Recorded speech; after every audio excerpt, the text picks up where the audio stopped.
So it's been about like 3 to 4 weeks, basically a month since the Netflix live action Avatar adaptation has officially aired. And now I want to just explain what I really have finally realized I don't like about the show. Because I think when I first watched this, I was really like nervous to criticize it because like whenever I'm like criticizing or like viewing like children's media, I try to be like cognizant of just like the child actors and like how I like want to be spoken about, or at least if I was in that position.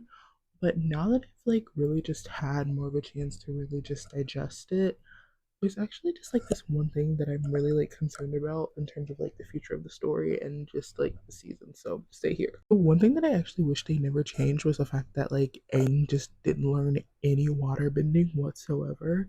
Um, this is actually, especially because the show got renewed for 2 seasons, so we're gonna have like books 2 and 3. Now I'm even more concerned about the future of the show because the whole point was him like learning the three elements in like one summer, like before the comet, right? And so we already know that there is going to be a change where it's going to be a time jump and it's not just necessarily like over one summer. So that's fine. But then why not have him learn like water bending in the first like season and then continue like the same format that the original show had?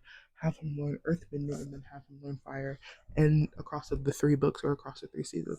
Because now it feels like it's just gonna mess up like the whole point of the story, right? And the whole like they went to the North Pole so they could find like a waterbending like master, and of course Katara ended up becoming a master herself.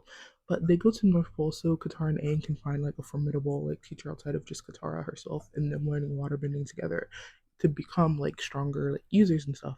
Now it's like I really like sat here and I thought about it. It was like I really don't like this change anymore. And with Toph's addition to the story in book 2, so is he gonna like end up splitting between waterbending and earthbending? Like that just complicates the story even more because we know that earthbending is airbending's natural opposite. Like that's what Toph says in the original, and he's supposed to spend book 2 and the whole like Bossing Say arc just like improving his earthbending skills and learning from Toph. And it's just like, why would they change that? So now are we gonna see like in book 2 them split like the first 4 episodes between like waterbending and him mastering that, and then like the last 4 being like earthbending? Like that's going to ruin the entire Bossing Say arc because then like I'm so now like the more I think about it, it's like bothering me because why would they change that?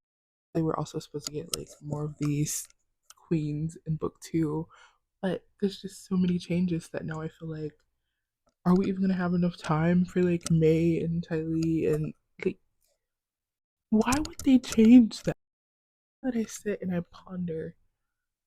Just like I'm not trying to trash the Netflix like adaptation because I don't want to do that. Like I don't think this like it's not anything having to do with the actors for me. It's more so the writing decisions.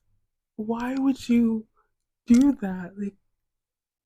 Like getting him not learning waterbending is like the first domino to this book two potentially not being better than what book one could be. And I don't know how I missed that in my original criticism, but now I'm sitting here and I've been like thinking about it for days.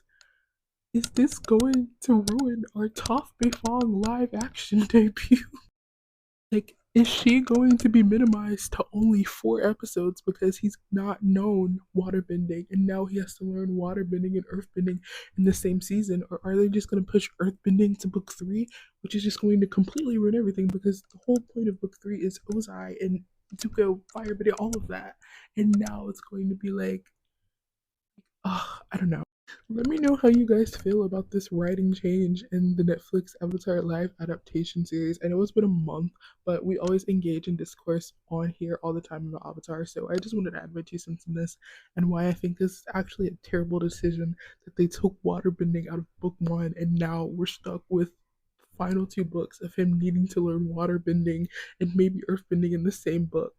Let me know how you guys feel, if you're laughing as much as I am, or if you're here for the ride. I know I'm here for the ride because I love all things Avatar, anyways. I will see you guys in my next nerdy pop cultural updates video. Peace.